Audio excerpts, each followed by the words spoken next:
गांव में टीचरों का मामला, हमारे 5 टीचर हुआ करते यहाँ, तो वहाँ सरकार की पॉलिसी के कारण यहाँ से ट्रांसफ़र कर दिया। अभी सिर्फ हमारे पास 2 ही टीचर है, तो बच्चे परेशान हैं, सारे माँ बाप परेशान हैं, सारा गांव परेशान है। तो कोई सुनाई नहीं। पहले भी हमने सरकार को ये चेतावनी दी थी भाई हमारा स्कूल में ट्रांसफ़र कर, बच्चे वो टीचर ट्रांसफ़र के करके या नए टीचर भर्ती करे जाएँ। सरकार ने 1 महीने पहले हमने कहा था, गाँव इकट्ठा हुआ था, यहाँ से ताला लगाया था। दोबारा फिर हमने आज यही कदम उठाना पड़ा, तो उसके कारण आज बच्चे भी सारे रोड पे हैं, माँ बाप भी रोड पे है। अगला कदम हमारा गांव का ही होगा। हम 24 घंटे यहाँ धरना लगाएंगे, तंबू लगाएंगे। 24 घंटे हम यहाँ हम भाइयों को आने जाने वहाँ आप वर्ग जो मीडिया वाले भाई आते हैं उनकी सेवा करेंगे। 24 घंटे हम पक्का धरना लगाएंगे, पक्का मोर्चा काटेंगे हम।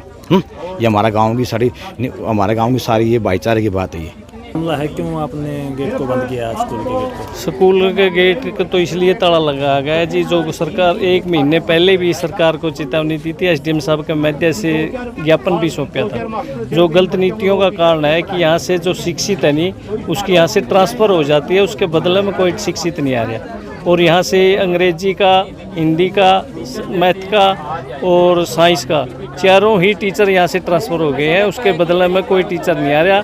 और बच्चों का समय खराब होते हुए देख के, बच्चों की शिकायत पर देखते हुए गांव ने ये निर्णय लिया। क्या भी कभी शिक्षा मंत्री या अपने विधायक से मिलने की कोशिश की है? ये जो विधायक जी है अनूप दानक जी, हमारे से ही मंत्री, राज्य मंत्री भी स्टेट गवर्नमेंट में, कल हमारे गांव का एक प्रतिनिधि उसको राजली गांव में मिला था, जिससे कि उसने ये असंगत से नाराज़गी व्यक्त करते हुए उनसे कोई काम न करने का भी ये कहकर उसको प्रतिनिधि को नकार भी दिया था। आगे क्या रणनीति रहेगी? आगे रणनीति यही रहेगी हमारी, तो विधायक जी, राज्य मंत्री से यही दरख्वास्त है कि गांव को समस्या को देखते हुए गांव के लोगों को मिलके या दुष्यंत चौटाला से मिलाए या अपने खट्टर साहब से मिलाए, सीएम साहब से मिलाए या शिक्षा मंत्री से मिलाए के हमारी गांव की जो समस्या है नहीं उसको दूर करवाने का काम करें। हमारी हाथ जोड़ के प्रार्थना। सर आपका क्या नाम है? मेरा जोगिंदर नैन।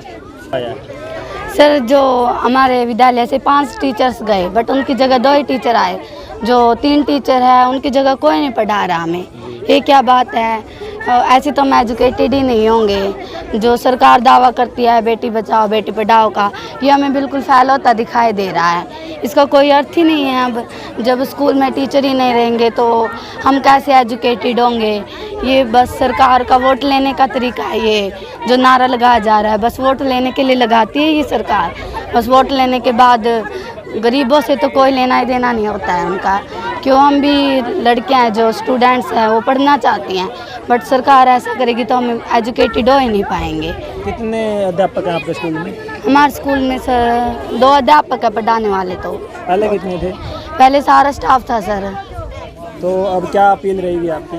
मेरी यही अपील है कि सर जो हमारे टीचर्स हैं वो सारे आने चाहिए। हमें सारे जो हमारी घंटियाँ है, पीरियड्स है, वो रेगुलर लगनी चाहिए।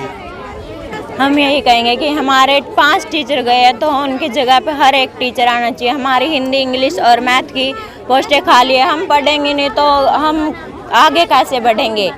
हमारी यही इच्छा है कि सरकार से वो हमारा स्कूल 12वीं तक का करवाए और हमारे टीचर्स को भेजे। ताला लगाया और एक ज्ञापन दिया है, क्या मामला था?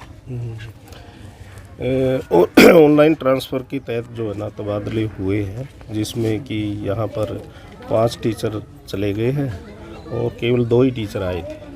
तो इसमें जैसे कि यहाँ हिंदी, इंग्लिश, मैथ का जो टीचर उपलब्ध नहीं है, तो इसलिए बच्चों को सेक्शन हो गए 5, तो इसमें बच्चों की पढ़ाई बाधित हो रही है। तो इसलिए ग्रामवासियों ने आज ये ज्ञापन दिया है और मैं गाँववासियों को ये विश्वास दिलाना चाहता हूँ कि इस ज्ञापन को मैं उच्च अधिकारियों के समक्ष अतिशीघ्र भेजने का प्रयास करूँगा ताकि समस्या का समाधान हो सके।